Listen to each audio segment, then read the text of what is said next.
drinking farm things. We drinking farm things.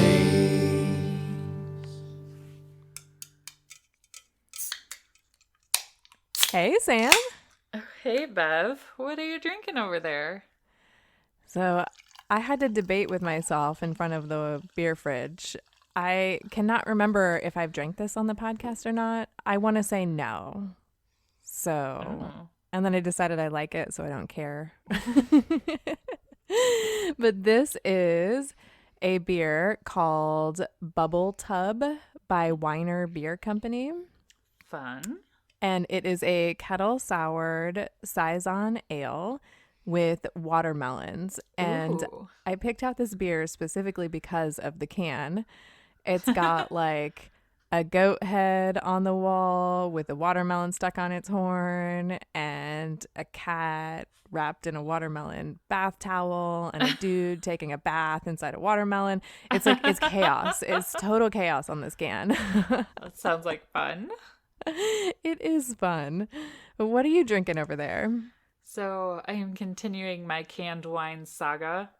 And today I am drinking Man Can, which is a white wine with fizz. And I saw this can and I liked it because there's a dog on it, but there's a little story. And it says Man Can was born out of the desire for a simple, carefree, high-quality wine that you can take anywhere, and that definitely isn't Persickety. I teamed up with my childhood friend, Fisk, whom I met 25 years ago at summer camp. We now work together in an old brick firehouse that still has 3 poles. I'm lucky enough to walk to work with my dog Gracie, and I always stock a fridge full of Man Can. Enjoy. And it tastes like Andre champagne to me. So it's pretty good. I like to tailgate with champagne. Bougie. Yeah. So I like that this tastes like that, but I wouldn't get yelled at for having a glass bottle in a parking lot in like downtown Detroit. So this might be my new tailgating go-to. I like it. Can we talk about the word persnickety for a minute? I love think that word. We need to start using that in everyday conversation. Okay. Let's do it. Persnickety. Done. Sounds like an old person word, but I like it. Me too. You know what? I'm going to get a donkey and I'm going to name it Persnickety. Ooh, I like it. And welcome to We Drink and We Farm Things. That's Bev over there. And that's Sam over there. And this is the farm comedy podcast that is an adult happy hour for your ears. We drink adult beverages, talk about the ups and downs of farming things, and give 0 clucks about not having the perfect farm life. We want to create a community for farmers, whether you have a hobby-sized farm or a huge farm, to come listen and feel like you're not so alone in this farm thing. We keep it real with you and find humor in the mistakes we make, new knowledge we gain, and sometimes we go off on tangents that are non-farming related. And speaking of those tangents, we cut a lot of those and stick them up on our Patreon. So this episode's outtakes are exclusively for our Patreon peeps. So check out patreon.com/drinkandfarm, and we have all kinds of fun stuff up there for you. And the fall gifts are coming. So that means if you're at the $5 level or above, by the end of August, you'll be included on that. So you'll get something in your mailbox, probably mid to late September, that, is just like a thank you for supporting us. So if you're not a Patreon peep, maybe you should be. Yes, go do that now. It helps support the podcast. It helps us buy new equipment when we need it. It helps us travel to cool things like Coop Camp. And and we really appreciate your support. Your support is the best way of telling us that you like the show and you want us to keep doing it. You like us. You really like us. And you do, based on the support level we have now. So Thank you guys. Thank you. And speaking of the Patreon, our drinks this episode were sponsored by Elise Ferguson, which is at EGF Brahma Mama. So cheers, lady. Yes, cheers. So I don't think we have any corrections per se. We didn't say anything like awfully wrong in any of our previous episodes that I'm thank aware God. of. Someone will tell us. Tell us, I'm sure of it. But I do have a little follow-up, and I stuck it in the follow-up because it's about Herc the donk. So basically everything about him is follow-up at this point, right? That's true. That's a good way to look at it. Yeah. Yeah, that's what I figured. So Herc the donk has been separated from his goats for now. And why is that? So we've had Herc for about 4.5 months now, and we haven't had any problems with him directly doing anything to the goats. So I was super surprised when I was mowing the other day and I watched him tackle one of the goats to the ground and start grabbing at the back of her neck with his teeth. If you've ever seen a donkey attack prey, that's like, if you've seen that video of like the donkey swinging the coyote around by his neck, that's like kind of what they do. They stomp and they swing. So obviously I got extremely concerned, Right. and jumped off the mower and ran in there, and I clapped my hands really loud and yelled, "Herc, Herc, Herc, stop." And he did. He stopped. Like, as soon as he saw me, he stopped. And he stood up and he just like cantered right over to me like nothing was wrong. Which was a little weird. So I took him out of the pasture and I'm like, well, shit, what am I going to do with him? Because, he's been doing so well. I never made any plans for what to do if he ever didn't. So I just tied him to the post for a couple minutes, and I thought, like, we have a barn stall, but I have cats living in it right now and they're too small to let loose in the barn. So that's not an option. Our other barn stall is full of junk. I don't have time to clean that out right now. So that's not an option. And I remembered we have a muzzle. So I was like, well, he's getting a little fat from grazing so much on the fresh pasture anyhow. I was like, well, you really should be muzzled. And I thought if I took his teeth away, that would take care of the problem. So we muzzled, and we've been doing this really cool thing every day where a couple times a day I give Herc free range of the pasture, and I keep the goats locked in their shed so that they're not out while he's roaming free without his muzzle and whatnot. And that's been working really well. But then today he tackled one of the goats even though he was wearing the muzzle. Oh, no. So I can't tell if he's just playing too rough or like he really doesn't like them. But it's one goat that he's doing all of this to. So he's only picking on one goat. Oh, poor baby. Yeah, which is really sad. And of course, it's our sweetest goat. Oh, yeah, that makes sense. Yeah, and it does. That does make sense. So since it's our most docile and sweetest goat, unfortunately, I think I have to come to the conclusion that he's doing it intentionally. Right. Yep. So, yeah. So to protect everybody, I did clean out that barn stall today. I kind of had a feeling this was coming. So I've been kind of like chewing it over in my head. Like, what am I going to do if I have to separate them? Because I only have one pasture. I cleaned out the barn stall. So he got moved into that barn stall right away when he did that today. Yeah. And he's happy as a clam in there. He doesn't seem bothered by it whatsoever. What a dick. I know. He really is. Well, and the worst part is we've been doing this training. I just bought a training the other day and we've gone through just a lesson, but the training has really been like for me, for how I'm supposed to conduct myself when I'm around him, which has been super helpful. And in fact, getting him moved into the barn stall, that was really helpful because I needed a small training space for him anyway. So that was another reason why I was cleaning out the barn. But she says that the training space is supposed to be a place that he's really comfortable in. And I'm like, that donkey has never been in the barn. Like the first time he goes in, he's going to be so pissed at me. He is not going to have it. Because, donkeys are super cautious. So anything new, they stop and they, really evaluate. But he must trust me because he walked right in. Like I barely had to tug on him. Like he's been listening to Walk On. He's been listening to Whoa. So I clipped the lead on him. I told him to walk on and we went and he walked right into that stall, turned around and looked at me. I pulled the stuff off, left and closed the door. And then he stood there and looked around and was like, oh, what just happened? I'm in timeout now. What is this? Right. Well, and I'm trying not to think of it as like a punishment for him because it's really not. I'm not intending to punish him because like donkeys have their own personality. Every animal has their own personality. That's why we've heard all of that research that says, like don't put your donkey with your goats because donkeys kill goats. But then you hear lots of other people that are like, Well, I keep donkeys with goats and they get along, like it's Right. kumbaya out here. So every animal is just different. Right. And unfortunately, I don't know, like I have no idea if I'm going to be able to reintroduce them, but for everybody's safety, I'm going to keep them separate for now. Mm-hmm.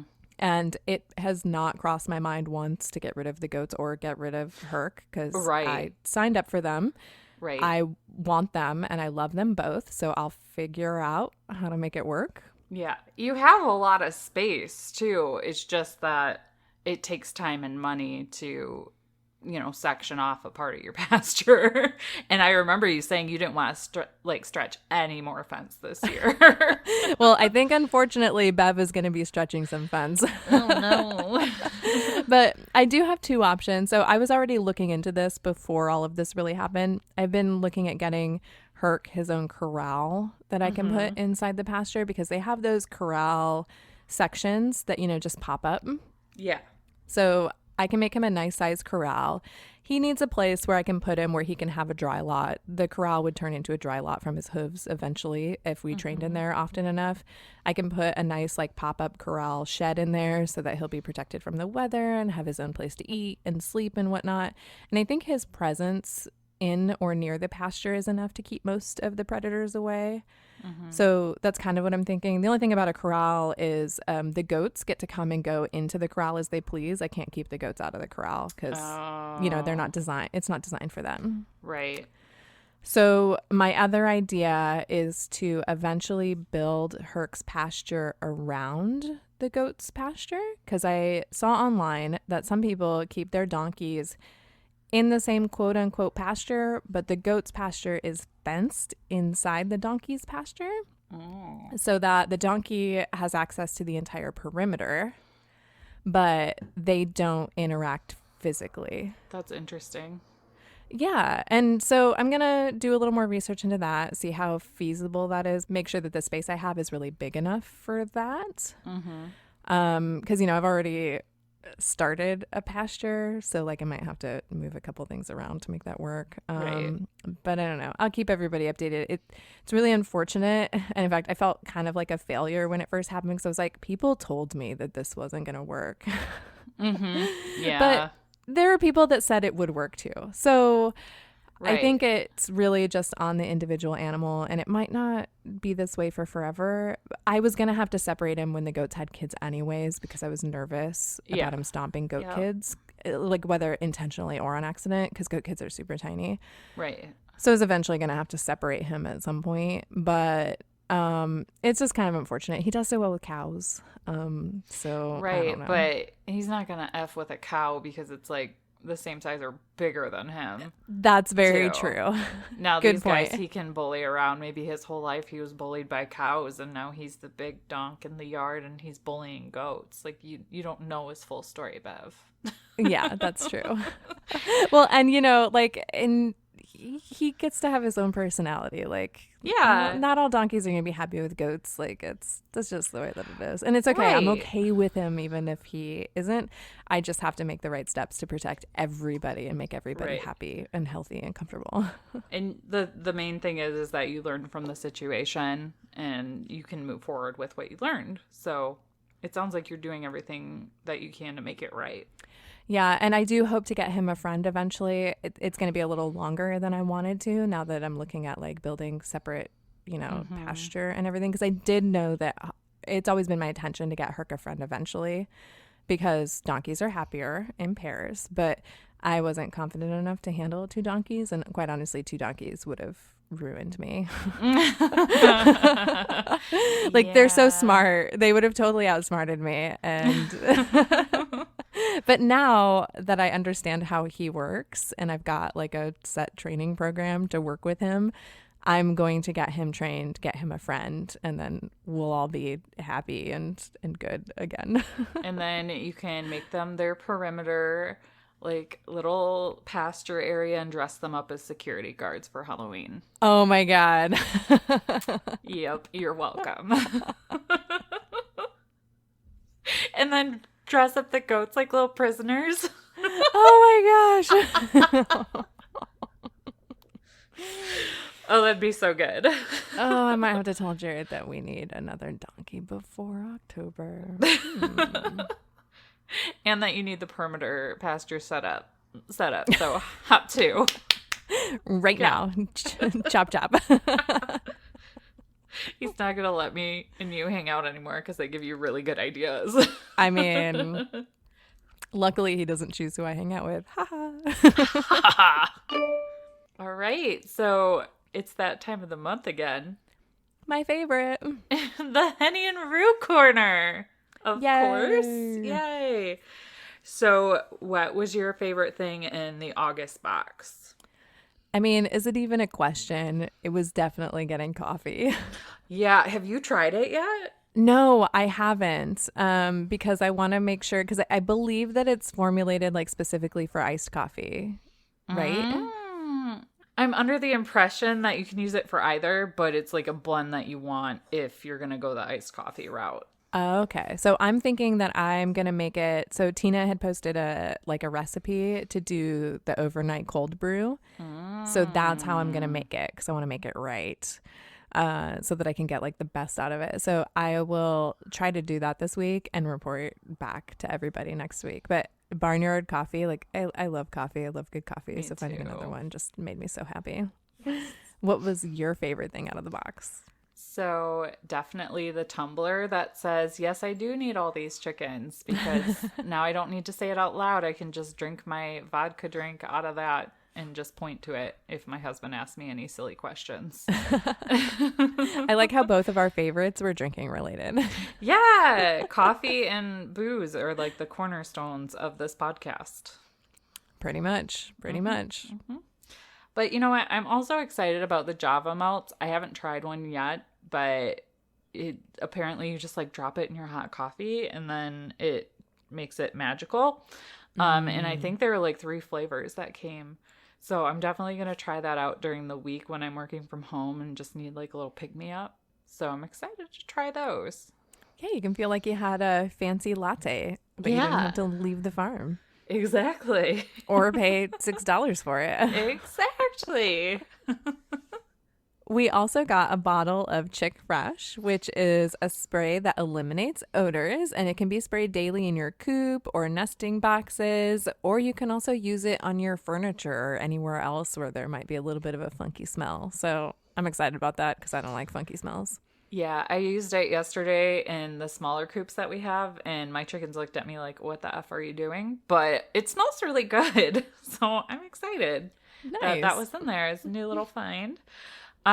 Also exciting was the corn, peanut, and mealworm treats. So we got this dispenser back in January 2018 in that box, and I still have it, and it's in one of my smaller coops, and you just like slide them in. It's like this slender thing that you slide in and there's holes in it, and then you slide these little round treats in there, and the chickens love it, and it's a great way for them to get a treat and to bust their boredom. But if you don't have the dispenser, that's okay too. You can just throw them on the ground and they'll go nuts over it. So that was really cool to see something that tied into kind of rewarding you for being loyal to Henny and Rue. So I thought that was kind of fun. I like that. Yeah, I still have mine hanging in my coop too. It's on a chain just like up against the wall. And whenever we get one of these in, because I feel like we've gotten another refill since this. Yep. So I just slide them in there, and then they get to use their little treat dispenser, which is always fun. And we also got a couple of faux eggs, and you can put these faux eggs directly in your nesting boxes, and they help encourage your stubborn layers to lay in the right spot. So those are always cool. I feel like every chicken keeper should have a handful of those. So yeah, especially if you accidentally bring it in the house thinking it's a real egg. I mean, at least you didn't send it to like an egg customer or something. That would have been embarrassing. Well, funny story. The people that watched my my farm when we were at the Naperville Ale Fest, she's like, man, there was this one egg and I tried so hard to crack it and it just would not crack. And I was like, oh, I think it was one of the fake ones. And I had to explain like why they were fake ones. So it's something that you don't really think of until like somebody accidentally grabs it. And then they're like, holy crap, your chickens lay some strong eggs. And we also got some first aid wrap, which I never, want to be short of. And the stuff doesn't stick to feathers, which is great. And you know what? This is a nice item to have for your goats or any other animals on the farm. So that was just a nice little stock up in the first aid kit.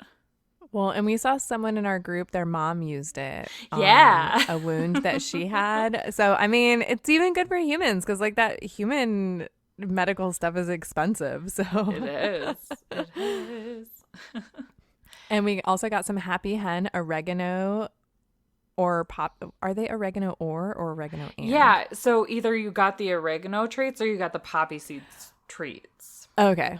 And I got the oregano ones because I tried to open it yesterday because my chickens were staring at me when I was trying to get them to do a photo shoot. And they're like, we don't work for free, bitch. And I didn't open it right. And they were pretty mad at me. And I noticed then that it was oregano. So I know that's what I got. But yeah, so oregano is really, really good for your chickens. So that is a pretty healthy treat for them to have. So I was very excited to get those too. Yes. And of course, the tumbler that you talked about, which I'm Right. super excited about. Yes. And then we got the nesting box liner that you get every single month, which is a nice little bonus. Not only does it make the box look super cute, but you can actually use it in your nesting boxes. And I'm pretty sure they're compostable.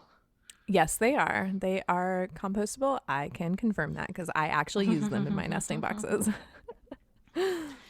And then I was snooping around on the Honey and Rue Instagram the other day, and she did post a September sneak peek. And there's this really cute rustic stone trivet tray that's going to be there or in the box next month. Wishful thinking that it would just hurry up. And it says, money can't buy happiness, but it can buy chickens, and chickens make breakfast, and breakfast makes you happy. And because I totally appreciate that logic, I can't wait to have that little trivet tray in my house because I have a few that are all chicken themed that I use basically every night during dinner. So I won't be mad about another one. Well, and I love that saying. I have a dish towel that has that saying on it that one of my friends gave me as a gift. So now I've got like a theme going on in my kitchen without meaning to. Look So at you. And if you want to grab a hold of that September box, you can go to honeyandrue.com and subscribe. And if this is your very first box, you can use code DRINKANDFARM to get 10% off your very first box. And we highly suggest you go ahead and just do that because your chickens will thank you. yes, they will. All right. So the saga of Bev's goats being difficult. Bev's goats and donkey. I feel like you've had a tough few months with your pastured animals. Well, so it's funny. Maybe it's not funny. I like to say it's funny when I'm uncomfortable. Don't we both? Right. I have been kind of like trying to think to myself, like, am I just really terrible at this? Or do like terrible things just happen? And I think what it is that there's just always something going on the farm. Mm-hmm.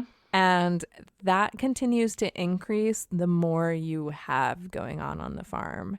And it doesn't necessarily have to mean that your farm is really busy because of specific farm things. It's just that I think the Murphy's Law of farming is the more things that are going on in your life in general, the more insane everything else is just going to be in response to that.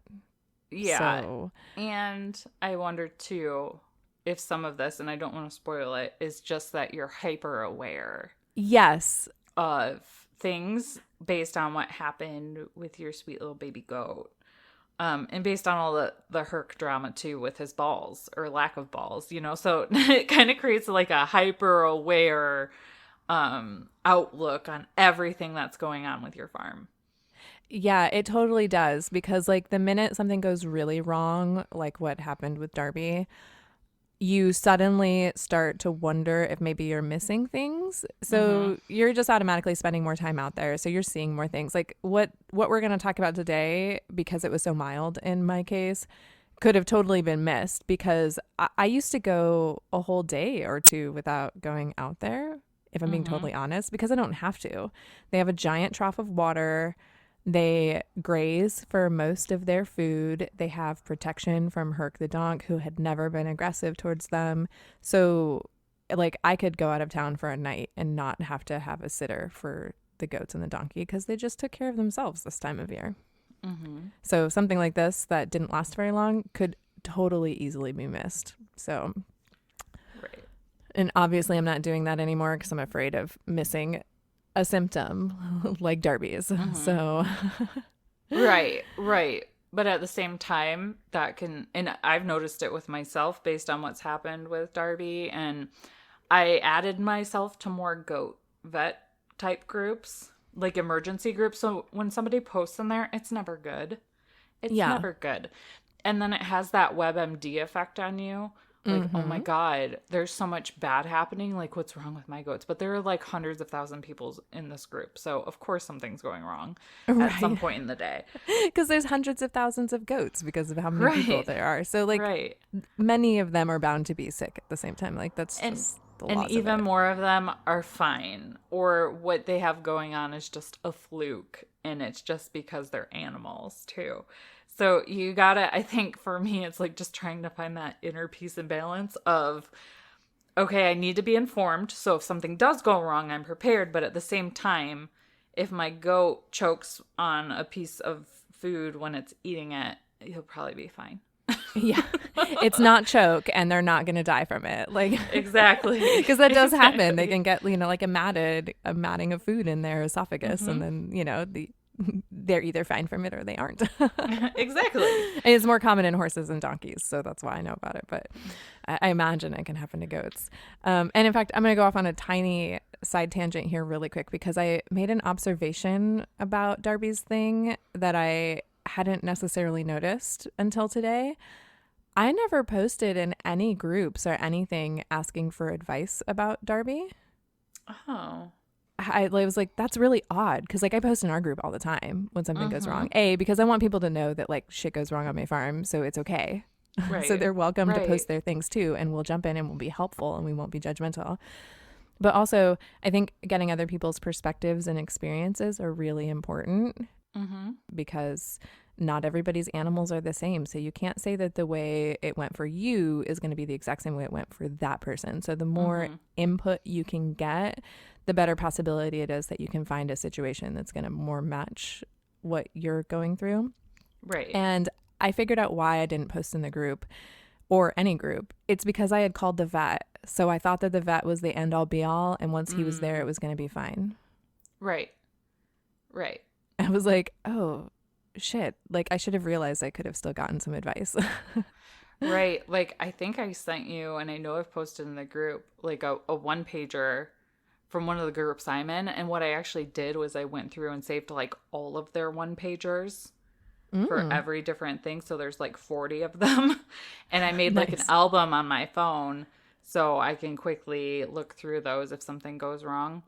But some of those groups, like even in some of those groups though, like people can just be effing stupid. Oh, like when you're in the middle of a crisis too. So part of that for me would be like, do I want to deal with idiots on top of the people trying to actually be helpful to me in this very stressful time, or am I just going to trust my vet? But I feel like you kind of did the same thing with Herc, with his surgery and stuff. For a minute there, you thought that was an end-all be-all, but then you kind of shifted your focus a little bit by looking at a second opinion. Now, that wasn't as dire because you had more time. Yeah. But when you're in that emergency mode, it's very easy to kind of get tunnel vision, I think.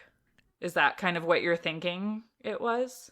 I think I tunneled in on the vet and I asked them for everything that I needed. And I just was like, all right, this is how we'll move forward. And I'll talk about it on the podcast, how we overcame this. And then I'll still get to share it that way without having to deal with all the, column, because that's what you get a lot. Like that animal suffering column. And you're like, well, no, they're my friend. Right. I'm only going to do that if I absolutely have to. Right. And I want to try to do everything I can before we have to make that decision. Yep. Yeah. But anyways. I was going to say, what we're talking about today, like, isn't serious whatsoever. It's a little lighthearted, but it's a little weird. Yeah. Yeah, it's a little weird. So it started because a couple weeks ago, I went into the pasture and I noticed that Mini Coop, he's our little boy Weather, he had what I can only describe as old man mouth. And I know that sounds really weird, but he just didn't look right. His face looked kind of dry and wrinkly. So like his lips and his nose, like everything just, it looked like he didn't have teeth. like an old man mouth. Yeah. So I snapped a picture of it and I sent it to Sam. And what did you say, Sam? I said it almost looks like he's got herp. Yeah. And then I Googled goat herpes and found out it was a thing. I was like, I don't want to scare her by telling her it's actually a thing because it didn't look like that bad. But then you came back and told me like that you Googled it too, and I was like, fudge. Like I didn't want her to worry. Yeah, I did. I snapped a picture of it and I ended up posting it in the group this time and because I wasn't going to call the vet about this because I didn't think it was that serious. Yeah. And I did some Googling and it came up as like either sore mouth, which is what like the goat herp is essentially. And Elise, I believe it was Elise in the group, had mentioned something about photosensitization.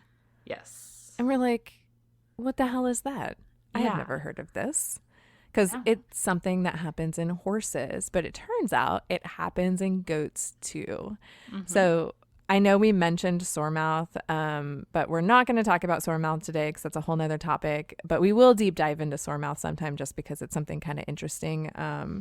But just to tell you what sore mouth is, it's a contagious pustular dermatitis. So I know, right?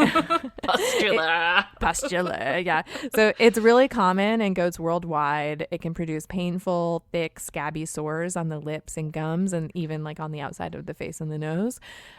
So that's what that is. If you happen to see something weird like that on your goats, you can Google sore mouth and really get it. But we'll talk about it some other time when we have a week where we need to talk about something weird and gross. Yeah. Yes. Yeah. And today we're going to talk about photosensitivity in goats.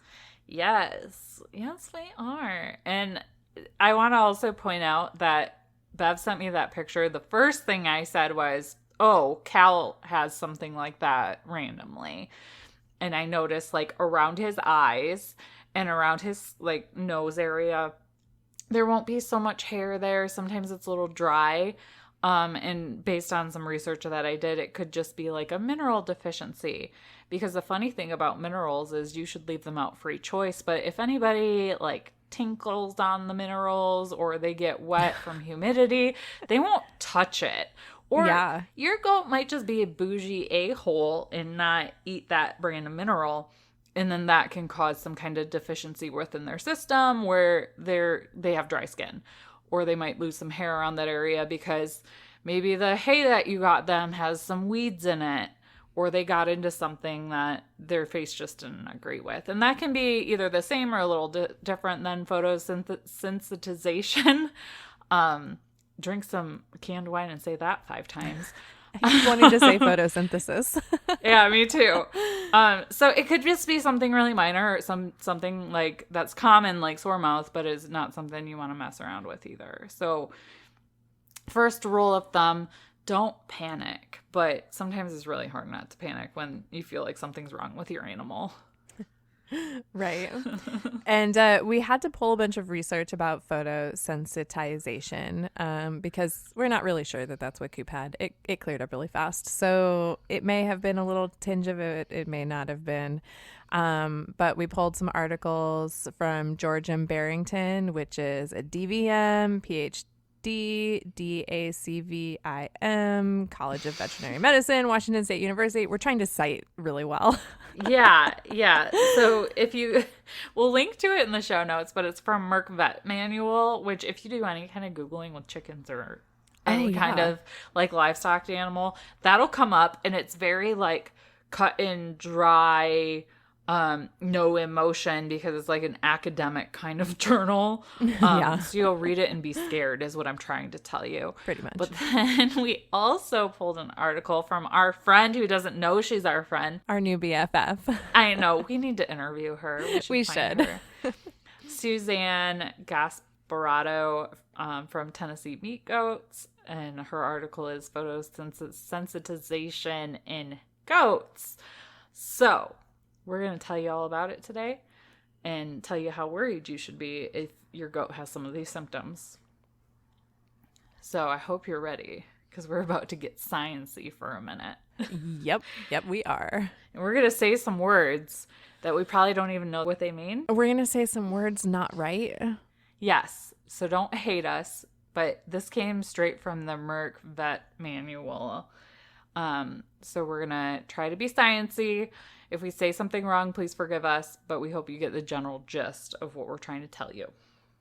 So, photosensitization occurs when skin, especially areas exposed to light and lacking significant protective hair, wool, or pigmentation, becomes more susceptible to ultraviolet light because of the presence of photodynamic agents. Ooh, what does that mean?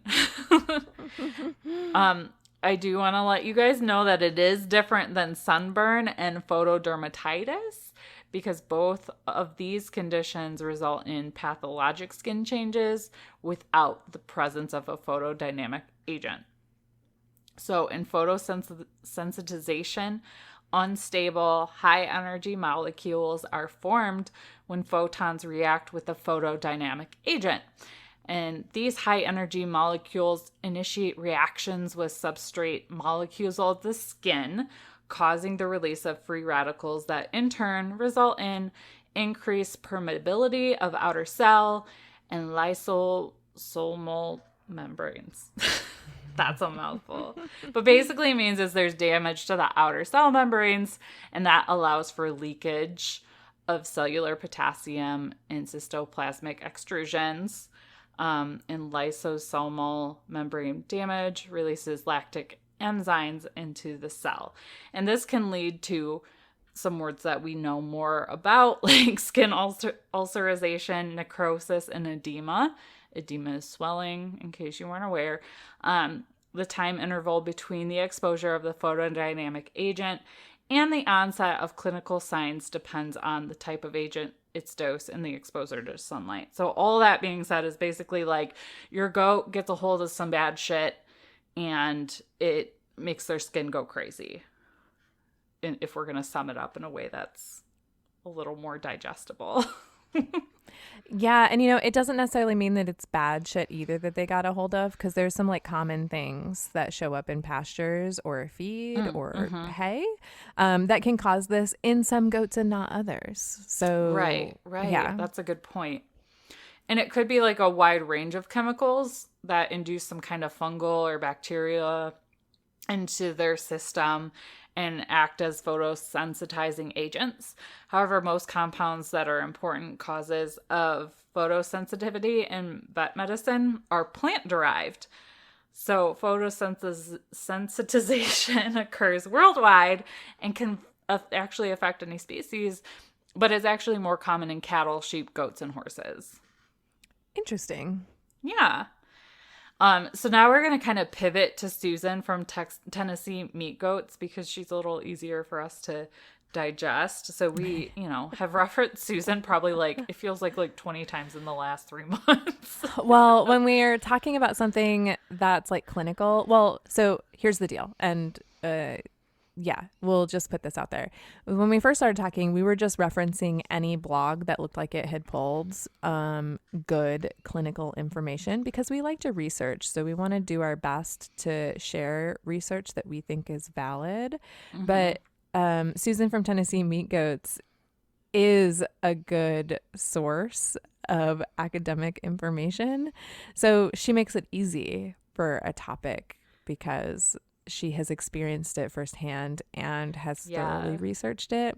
And we want to try to share information that is as accurate and valid as we can in the moment. How this episode feels 10 years from now, we have no idea. We Right. can't do that. We just have to give you the best information that we have now. So we're going to probably use her a lot when it's something that's clinical about goats because she's a good solid resource of information. Yes. And I cross-referenced her and the Merc Vet Manual, and they're pretty dead on. It's just she says it in a way that's a little more digestible to a person that isn't trying to be a vet. Yes, and that's really important because you have to understand the words that are coming out of our mouths in order to understand what something is.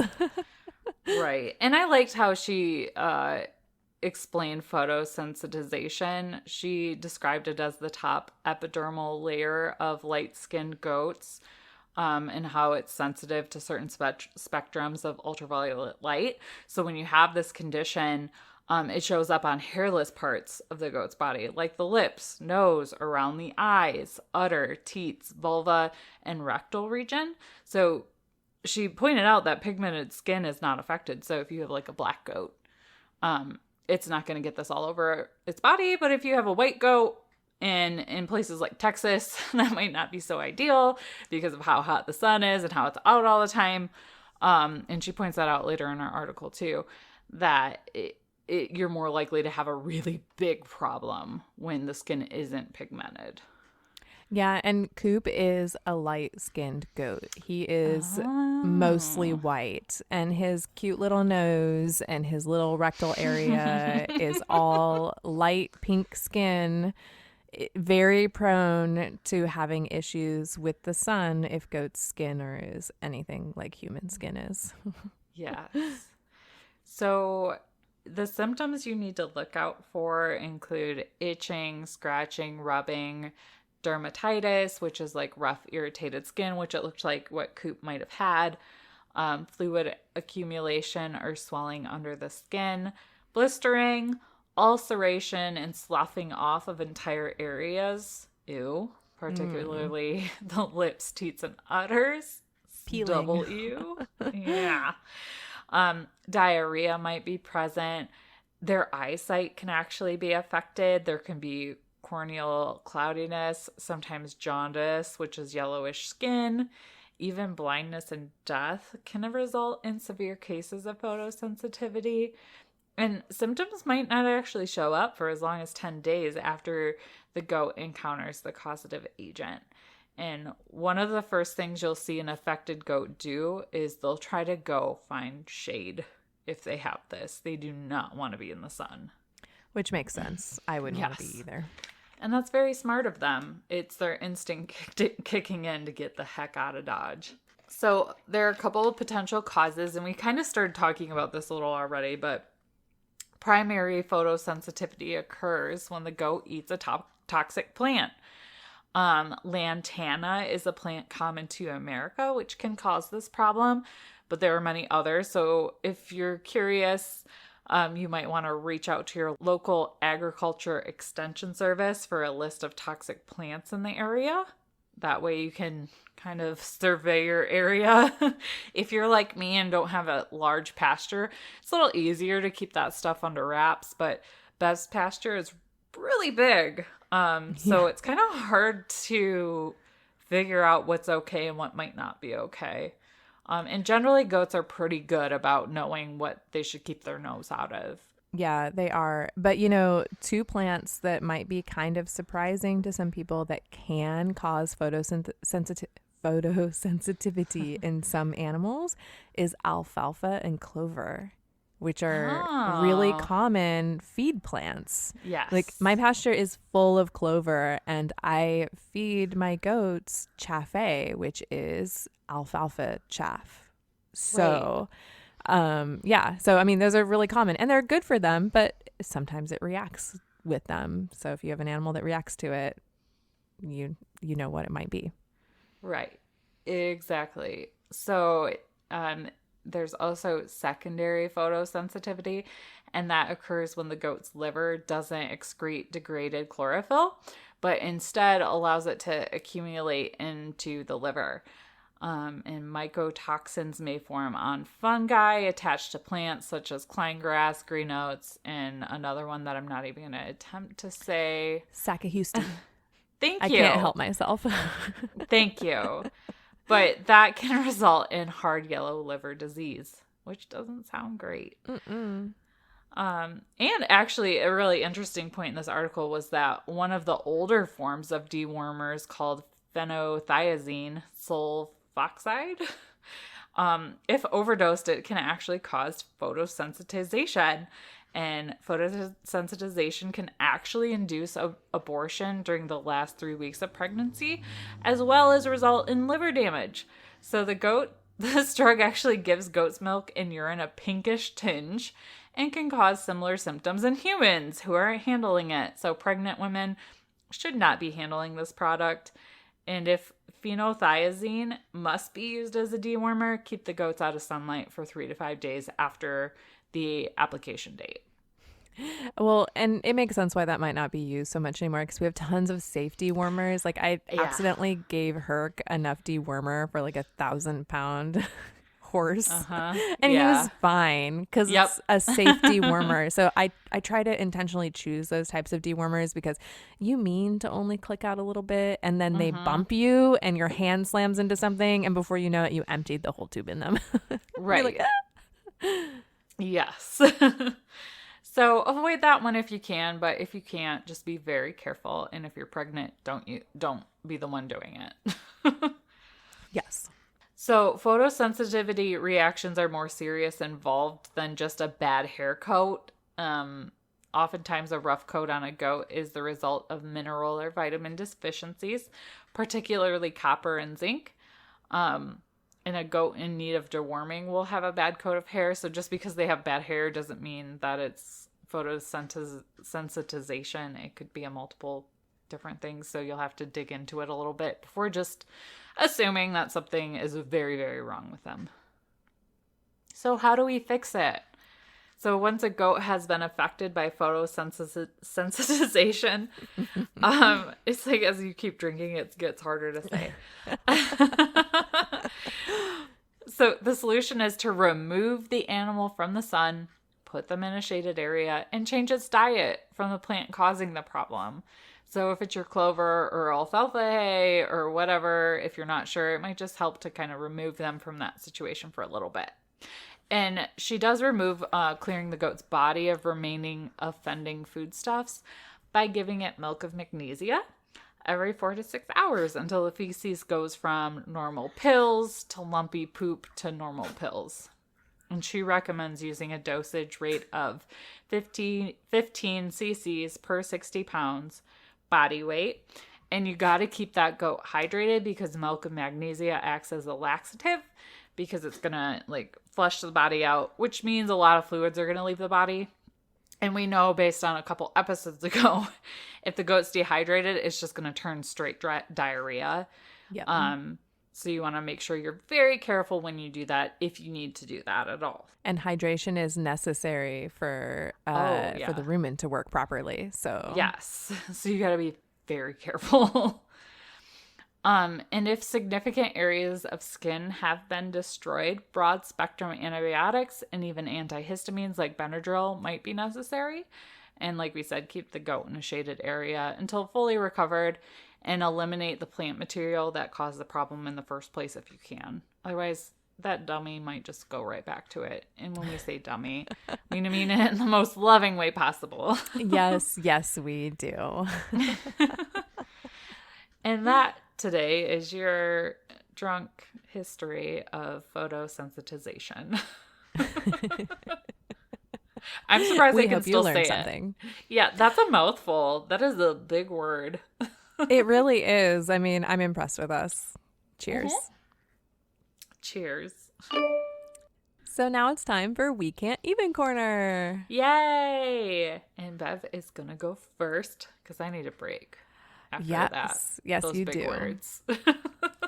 So my Can't Even this week is the video, or I guess it's like a short docudrama that Jay Hill from Chaffee and Del Valley Farms made with the American Farmers and Ranchers Association called 30 Harvests.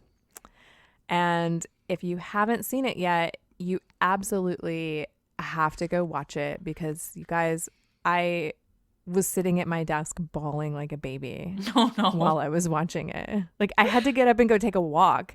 I posted something to my story afterwards and I did that like an hour later because I needed to like compose myself. I don't know how else to describe it. It was all the feelings. Yeah, I watched it and had all the feels too and had a couple moments. Yeah, because it was just like, holy shit. Like, and I don't want to ruin it for anybody, so you need to go watch it because it's very like heart-wrenching but like good feeling at the same time. So you need go watch it. Do yourself a favor. But make sure you're not like at work when you watch it because you might cry. Like you might cry at your desk. But it's really good and it's really important. I'm in the show notes. We're going to link to an article from Ag Daily about the video and a link directly to the YouTube video so you can watch it and then you can read a little bit about it. But I actually wrote up something and sent this as a pitch to This American Life. Oh. Because I'm hoping that they'll do a podcast episode about it. Because I think like so one of the reasons why it struck me so hard was because like as somebody that just moved out to the country because I wanted to grow my own food and, you know, like be quote unquote self-sufficient or whatever, like I hadn't put much thought into like the large production farmers' stories and especially those like Jay that are really intentionally trying to make the world a better place and farm from a sustainable standpoint that can actually, you know, continue for generations. Yeah. And it just, I think it's something that everyone needs to hear and see because there are farmers out there. And of course, you know, like there are a few old codgers, I guess, for lack of a better word, that won't change their ways. But there are a lot that are doing their best, trying to make a living and trying to create healthy things for us that feed our bodies and the environment. And we need to listen to those farmers and we need more of those farmers is the bottom line.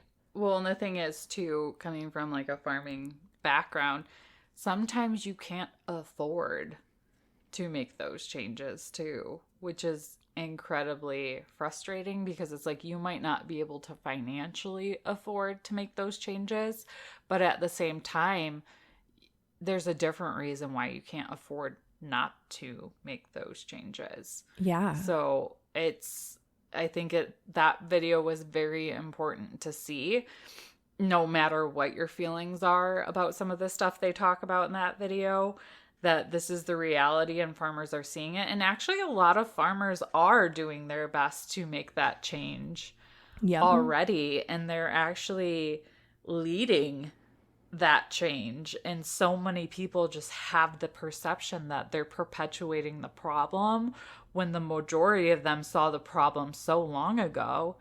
But, you know, we've talked about the farmer suicide rate and how they feel stuck and can't make ends meet and the price of milk keeps going down.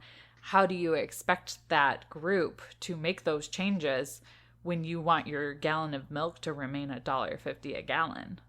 Yeah, exactly. So that's why I sent it to This American Life because I think everyone needs to hear it and watch it. Yes, I agree. Yep. It's very good.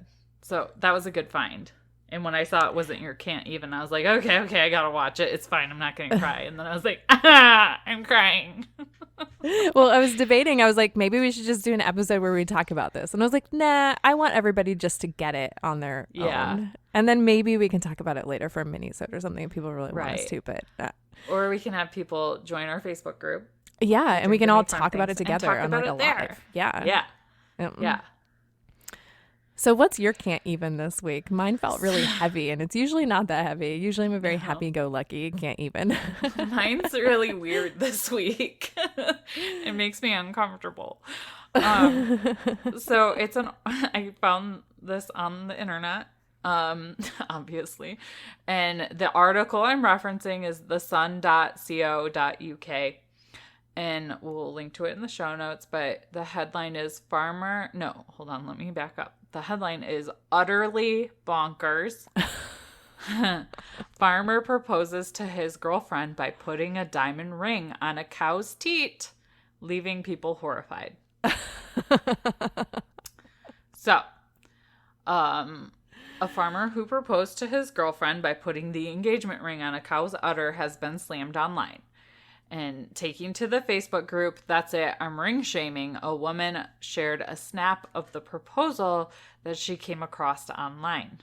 And the picture in this article is really disturbing. Like, it is a close-up shot of the ring on what looks like an old cow, because it's kind of wrinkly. Maybe it's not. I don't know. I don't know. Maybe It's they're all on wrinkly. teat. I don't know. I don't know. Ugh, my goat's udder did not look like that. Maybe it's just milked. I don't know. But the farmer has been shamed online after he proposed to his girlfriend. The picture shows the cow's teat with a diamond ring squeezed over the top, leaving fellow group members horrified. Okay, so there were some really funny comments, and I'll read a few. It says, "This person is a farmer. Still doesn't excuse his bad taste, and is this considered a nipple ring? If my eyeballs are forced to suffer through this nonsense, I'm dragging everyone down with me." It didn't take long for fellow group members to vent their disgust with the post, receiving hundreds of comments, with many taking the opportunity to crack out the best puns, like, "The only thing hurting that cow is the horrid taste." "Gross.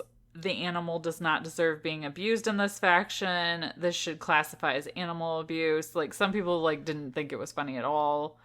Oh, they just some have people no were sense of like, humor. "You're hurting the animal." The animal's probably fine. I'm sure the ring wasn't there that long. The ring itself is pretty nice. But at the end of the day, I guess what comes down to it is that the female receiving that proposal is happy. Right? That's all that matters. But it's weird, guys. You're just going to have to go look at the picture and just let that scar your brain as it has ours. But if my husband would have proposed like that, I would have said yes, but it would have been a little weird.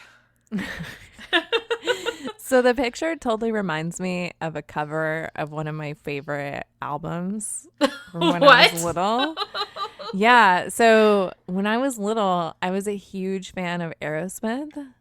I owned all of their tapes. I listened to every album over and over again. Yeah, I listened to them on tapes. That's how young I was when You're I aging aging yourself. Yeah, when I really liked Aerosmith. And in fact, I was so young, I had dreams about Steven Tyler being my dad instead of being my boyfriend.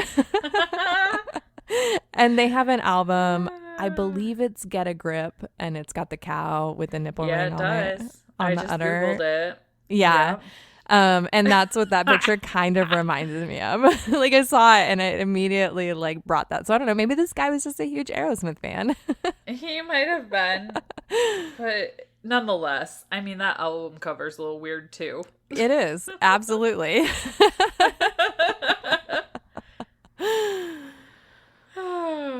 Okay. And that will conclude this week's Can't Evens. We hope you enjoyed being both brought to tears and emotionally disturbed by our selections this week. You're welcome. You are welcome. Do you want to read this week's farm story, or do you want me to read it? Sure, I'll read it. Okay. I haven't read it yet, so it's another cold reading. Good. Good. I feel like those are the most entertaining. Authentic. Yes. Authentic. There we go. And I'm really excited that we got a farm story. They're starting to roll in a little more often. Yeah. So maybe by you guys sending them in, it's encouraging other people to send their stories. So be sure and send those to us because we'll read them. Yeah. Make sure you email them to drinkandfarm@gmail.com or send it to us on Facebook or Instagram. That's fine too. And if you want to remain anonymous, that's totally fine. Just tell us not to say your name on the podcast. Yeah, and we'll be happy to do that for you. Yeah. So this farm story starts. Hey, ladies. Hey. Hey there. Hey. So on episode 73, Bev mentioned pigs fly because she got barn cats. That sparked me to send this farm story because on our farm, pigs really do fly. Oh What? boy. These days, we usually have about 30 pigs on pasture at any given time between breeders, newborns, and feeders. But when we started our homestead 13 years ago, we decided to just buy 1 or 2 pigs at a time from the local sale barn to try our hand at raising them out. At that point, we didn't have a stock trailer, just my pickup truck. So my husband had fashioned a metal livestock cage of sorts that slid into the bed of my truck, complete with a gate we could open and close while the tailgate was down. The sides were about 6 feet tall with an open-air top. It was perfect for hauling animals home. We went to the sale barn that week, and along with various rabbits, ducks, and chickens, we bought a 200-pound hog. He was the perfect size to finish for about another month and then send to the butcher. He loaded up with no problem along with the rest of our bargains, but as we finished closing them up, it began to rain hard. We put tarps over the cages for the ducks, brought the bunnies and chickens into the cab, and made sure the pig had a good pile of hay to bury himself into, and headed out for home. The way home was mostly back roads and rural highways, traveling around 55 miles an hour. It poured down rain for a while with lots of thunder and lightning until we got about 3/4 of the way home, and it finally slowed a bit. By the time we finished the 45-minute drive, the rain had stopped. We decided to grab the caged animals and get them settled for the night, but leave the hog in the truck with some food and water until morning, knowing he would be difficult to handle in a new place in the dark. I began pulling the bunnies from the cab while my husband went to the back of the truck. Just a moment later, he was back at my window saying, didn't we buy a pig tonight? Yes, silly, I said. You want to come find him then? He replied. What? I asked, thinking he was just goofing off. He very seriously said, I can't find the pig. Oh no. At this point, I assumed the pig had just buried itself deeply in the hay and decided it didn't want to move. I climbed into the back of the truck, hooked around, moved the cages out, moved the hay, and lo and behold, no pig. It was absolutely impossible. I thought for this pig to have climbed up the sides of the 6-foot cage and jumped out of a moving truck in torrential downpour going 55 miles an hour in the dark on a highway. So he had to have escaped before we left the parking lot of the sale barn, right? I called the sale barn, gave him my buyer number and the tag number of the pig, and asked them to keep an eye out in the parking lot. By this time, it was almost midnight, so we put the animals up for the night and went to bed. Mid-morning the next day, I got a call from the sale barn. I think someone found your pig. They said a farmer in the area had called the sale barn when he came out that morning to find his dog and a random pig curled up on the porch together. Oh, that's the best. He recognized the tag from the barn and called them, and they called me. I assumed the pig had gotten out of the parking lot, just like I thought, but wandered out to the neighboring farm before anyone saw him and camped out for the night. So we went to retrieve our pig. Y'all, this guy didn't live right next to the sale barn. He lived halfway between us and the barn, which means this pig had indeed climbed up the sides of the 6-foot cage and jumped out of a moving truck in a torrential downpour going 55 miles an hour in the dark on a highway. Oh. When we pulled in, I thought for sure I was going to have a mangled pig that I would need to take home and put down right away. Nope. Out trots this perfectly intact, not a scratch on him pig, like nothing had happened. I'm telling you, that pig had to have sprouted wings. We loaded him up, took him home, fattened him up for a month, and took him to the butcher. Only this time, we made a cover for the livestock cage. To this day, the flying pig is a running joke and a legend on our farm. For Mother's Day last year, my husband bought me a gold necklace with the charm of a pig with wings. It's one of my favorite pieces of jewelry. Oh, that's so sweet. And that story was sent in by Karen Velez, which is at Wolf Creek Family Farm on IG. So thanks, Karen. Yeah, I don't know if I would have taken that pig to slaughter after all that. Like, that pig is like good luck. If it didn't get hurt at all. Right. But I mean, a 200-pound pig that you're planning on putting some more weight on is a pretty big animal to keep around your farm when you're not planning on it. That is true. Yes. Oh, I love that. Yeah, thanks for sending that in, Karen. That's pretty funny. Yes. And now it's time for Housekeeping Corner. Housekeeping! Woo! And as always, we would like to ask you to review us in all the places. And if you really like us, download the episode when you listen and hit that subscribe button. And if you happen to listen to YouTube, leave us a comment. And don't forget to join our Facebook group. It's very important. Yes, and we have lots of good conversation in there. And you get to see Bev and Sam act like Bev and Sam in a way that only group members can see. I mean, the thing that I posted last night was pretty awesome. I agree. Well, thanks for listening, guys. We really enjoy doing this podcast for ourselves and for you guys and for each other. And yeah, thanks for being here. Yeah. And we seriously appreciate each and every one of you. So until next time, drink, farm, and give zero clucks. Bye, guys. We drink things, we farm things, we drink and farm things. First Saturday Lime isn't just for your coops and barns. There are so many ways to use it around your home. You can use First Saturday Lime to create a barrier around your home, your boots, and your firewood to keep unwanted bugs away. First Saturday Lime can also be used as a whitewash, and it can be used to balance out the pH in water to prevent algae growth.